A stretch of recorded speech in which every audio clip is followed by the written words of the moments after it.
Welcome back. Today we're tackling, I think, one of the biggest questions in modern travel.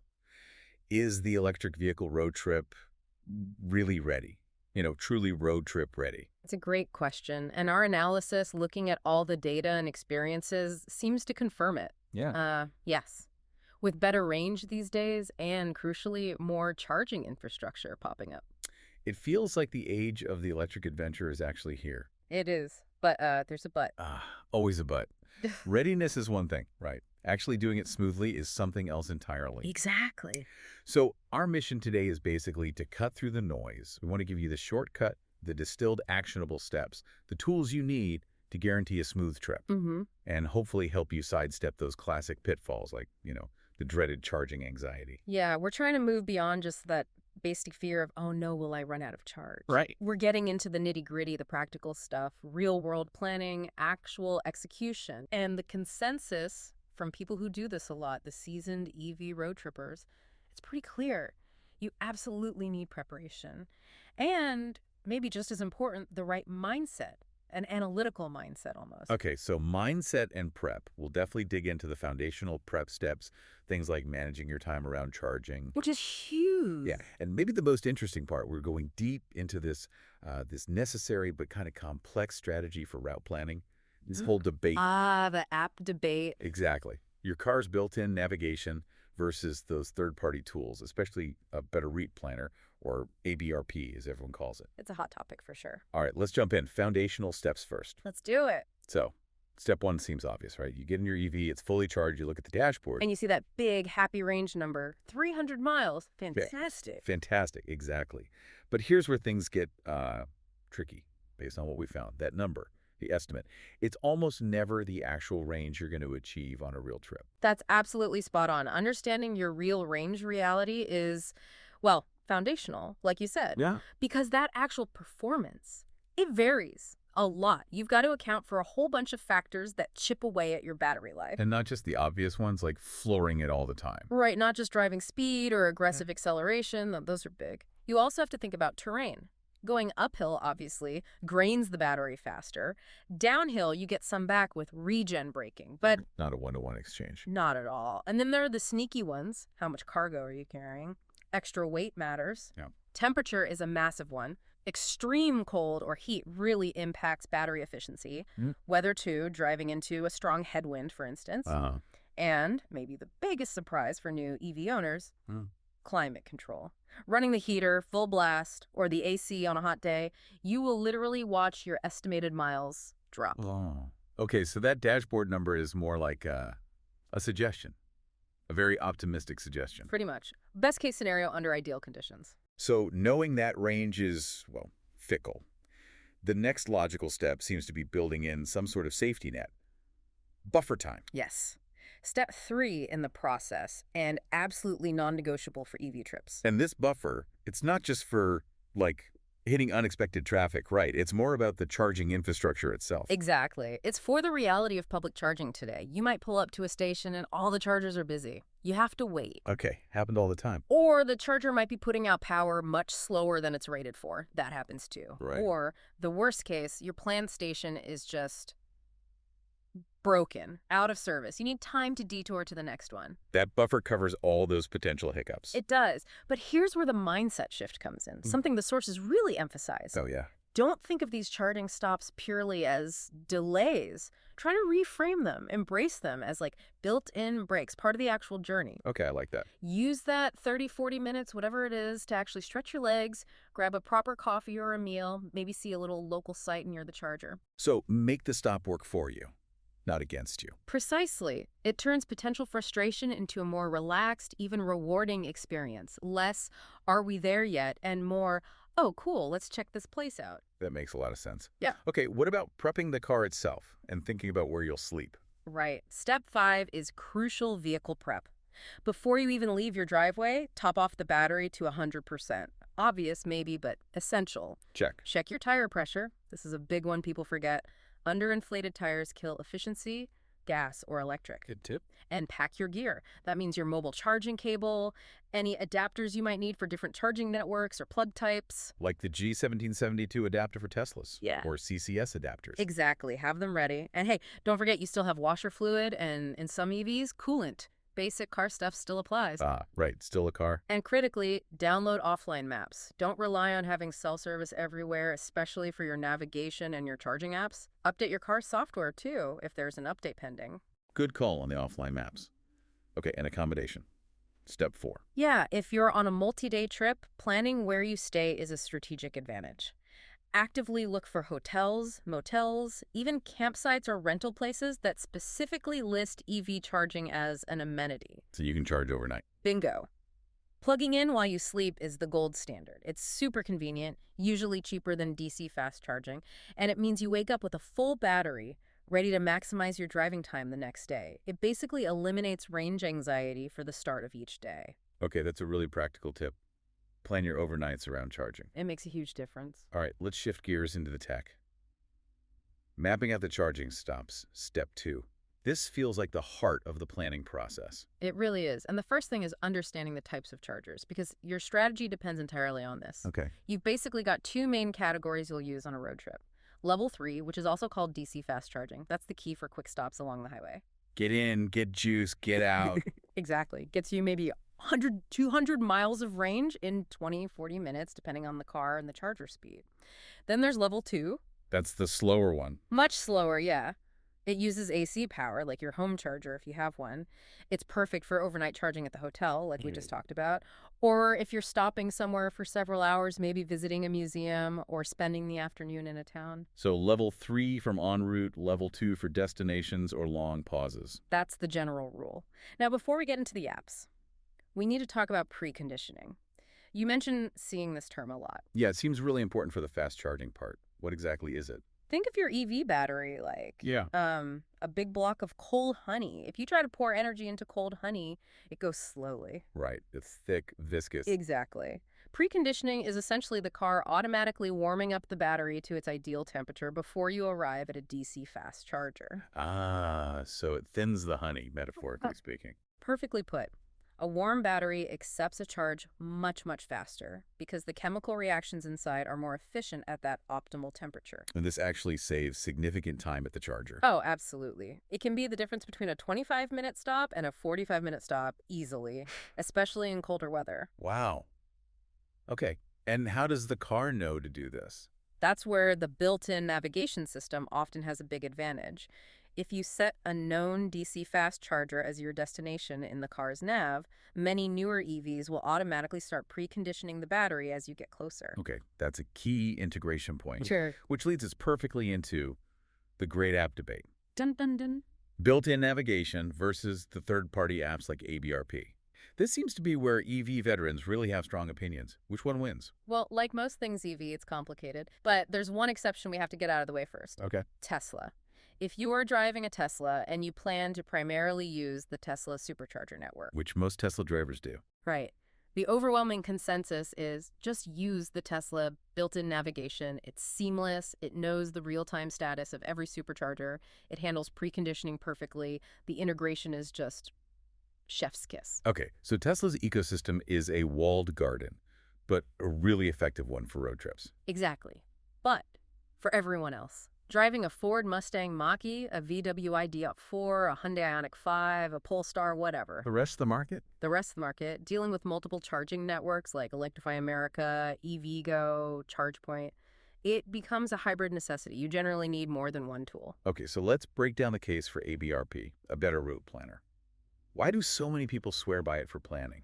Its strength lies in its planning power and its customization. ABRP is incredibly sophisticated at predicting energy consumption based on your specific car model, the route's elevation changes, estimated speed, even weather forecasts sometimes. It does more detailed calculations than most built-in systems. Historically, yes, especially older built-in systems. Yeah. But here's the catch with ABRP. To get that legendary accuracy, you really have to calibrate it. Calibrate it. How? You need to tell it your car's specific efficiency. The key metric is often the reference consumption at 65 miles per hour. You might need to do a few highway drives, note your actual energy use, and input that into ABRP. So it requires some user effort to dial it in. It does. And for the super users, you can even take it a step further. You can buy a cheap Bluetooth OBD2 dongle, plugs into that little port under your dashboard. The one mechanics use for diagnostics. That's the one. You link that dongle to the ABRP app on your phone, and suddenly ABRP gets live data from your car, your actual state of charge, your real-time energy consumption. Whoa, okay. Real-time telemetry. Exactly. That dramatically improves its predictions and often makes its range estimates less pessimistic than they might be otherwise. So ABRP, powerful for planning, especially if you put in the work to calibrate it or use live data. That's the gist. But then you have the case for using the car's built-in navigation. Which you said are getting much better. They really are, especially in newer vehicles. BMW, Mercedes, cars running Android Automotive like Polestar and some Volvos. Even the latest software updates for the VW ID.4 have improved things significantly. And their main advantage is that deep integration. Yes. Right. That's the killer app, so to speak. Because the built-in system is the car, it knows everything that's happening in real time without needing an external dongle. So it knows your exact battery percentage, your current consumption, the road gradient. Everything. And it can use that data dynamically. Let's say you're driving and you hit unexpected smooth traffic or you get a nice tailwind. The system sees you're using less energy than predicted. And it might proactively suggest skipping the next planned charging stop because you now have enough range to comfortably make it to the one after that. Oh, that's smart. Yeah. ABRP can't really do that dynamically while you're driving, unless it has that live OBD data. Correct. And the other huge advantage for built-in nav, automatic battery preconditioning. As we discussed, if you navigate to a fast charger using the car's system, it primes the battery for faster speeds.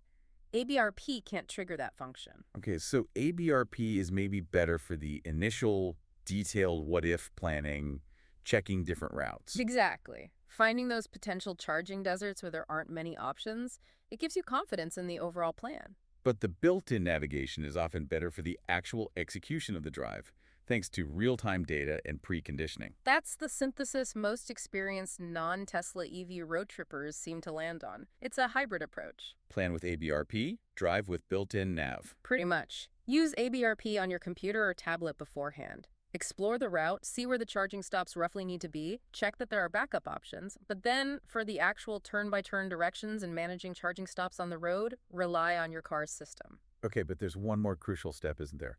A final validation. The non-negotiable sanity check. Yes, you must use an app like PlugShare. Why PlugShare specifically? Because neither ABRP nor most built-in systems are perfectly reliable at knowing the current operational status of chargers in real time. A charger might look fine on the map, but it could be broken or derated, charging slowly, or blocked by a non-charging car. The dreaded offline charger problem. It's the single biggest frustration of the current EV charging network reliability. PlugShare works because it relies on crowdsourcing. Users check in, leave comments, report problems. So before you commit to driving to a specific charger recommended by ABRP or your car, you pull up that station on PlugShare and look at the recent check-ins. Are people successfully charging? Are there recent comments saying charger 3 is broken or only getting 50 kilowatts instead of 150 kilowatts? that quick check can save you a massive headache. Massive. It lets you pivot to a different nearby station before you waste time driving to a dud. Skipping this PlugShare check is probably the #1 rookie mistake. Plan with ABRP, execute with built-in nav, verify with PlugShare. That seems to be the mantra. That's the current state-of-the-art for non-Tesla EV road tripping. A bit complex, maybe, but very manageable once you get the hang of it. Okay, so we've navigated the planning complexities. Now let's talk about the drive itself.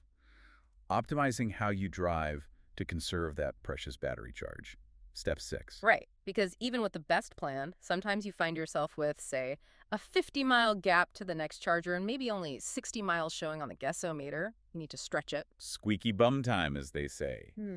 So what are the actionable tips? Well, first, use your car's eco mode if it has one. It usually dulls throttle response and optimizes climate control to save energy, Makes sense. maintains steady speeds. Cruise control is your friend on the highway. Avoid that jerky, fast acceleration and hard braking cycle. Smoother is better. Much better. Maximize regenerative braking, that's using the electric motor to slow down, putting some energy back into the battery. Think one-pedal driving if your car supports it well. Lift off the accelerator early and let the regen do the work instead of hitting the friction brakes late. And Be mindful of climate control, like we mentioned earlier. If you can tolerate it, maybe dial back the AC or heat a bit, or rely more on heated seats and steering wheels, which use less energy than heating the whole cabin air. Every little bit helps extend that range when you need it. Exactly. These aren't drastic changes, just more conscious, smoother driving habits. Got it. And now, arriving at the charger, you've made it, but there's etiquette involved, right? Step 7. Oh, yes. Public charging etiquette. This is super important for making the whole system work pleasant for everyone. It's like the unwritten social contract of EV drivers. The key rules. Number one, especially at DC fast chargers, don't occupy the spot longer than you absolutely need to. Charge up to maybe 80 or 90%. That last 10% is usually much slower anyway, and then move on. Let someone else have a turn. Exactly. And related to that, once your car's finished charging, move it. Even if you're still grabbing that coffee inside or finishing your meal, don't block the charger when you're done. That seems like common courtesy. You'd think. Another big one, never, ever unplug someone else's car while it's actively charging, unless there's some kind of explicit sign or system at that station allowing it, which is rare. Hands off other people's charge sessions. Absolutely. And finally, pay it forward. If you encounter a broken or malfunctioning charger, take a minute to report it on PlugShare or the network's app. Help the next driver avoid that frustration. Good citizenship for the EV community. That's a great way to put it. So after all this planning, the careful driving, the charging stops, Yeah. we finally get to step 8, enjoy the ride. It sounds like the payoff is actually a different kind of trip. That's what so many sources suggest, and it rings true. Yes, the EV road trip requires a bit more planning up front. Yes, it might involve a slightly slower pace overall because of charging stops. That forced breaks we talked about. Exactly. But that necessity, that slightly more deliberate pace, often forces you off the monotonous interstate. You might discover a charming small town during a charge stop, or take a scenic back road because ABRP suggested it saves a bit of energy. You see things you'd otherwise blast past at 80 miles an hour. Precisely. You're sort of nudged into taking breaks you probably should be taking anyway for safety and enjoyment. It can lead to more memorable, more rewarding adventures, ironically because of the perceived limitations. The journey becomes the destination, almost literally sometimes. Couldn't have said it better myself. Well, this has been fascinating. We really enjoyed diving into this, hopefully giving you the knowledge to turn that EV road trip idea from a question mark into a really smooth adventure. Absolutely. The takeaway really is the EV road trip is here, it's practical, and it can be just as convenient, maybe even more rewarding than a traditional gas cart trip. Yep. If you embrace that initial planning, if you use the tools available, ABRP, built-in nav, PlugShare, and understand how they work together, it's a solvable puzzle, not an insurmountable barrier. I love that, a solvable puzzle. Okay, so here's a final thought I want to leave you, the listener, with, building on everything we discussed. Ooh, okay. Considering this current reality, this, let's call it mandatory complexity of needing ABRP for planning, the car's nav for execution, PlugShare for verification, what specific infrastructure leap would actually make all that detailed planning obsolete? What would make it as simple as just getting in and driving, like a gas car? Yeah. Would it take truly universal communication standards so any car could talk perfectly to any charger about its status and speed? Or would it just take sheer density, reliable high-speed chargers at literally every national gas station chain, every rest stop? What's the missing piece for true simplicity? That is a great question, maybe a topic for another deep dive. But yeah, something for the engineers and infrastructure planners to figure out. Definitely something to chew on. Well, we certainly hope you had as much fun discussing this deep dive as we did putting it together. Absolutely. And if you did find this valuable, if you enjoy getting this kind of knowledge quickly but also thoroughly, please do make sure to follow the channel. That way you won't miss our next breakdown. We really appreciate you joining us for this exploration. Thank you so much. Happy planning. And enjoy the ride.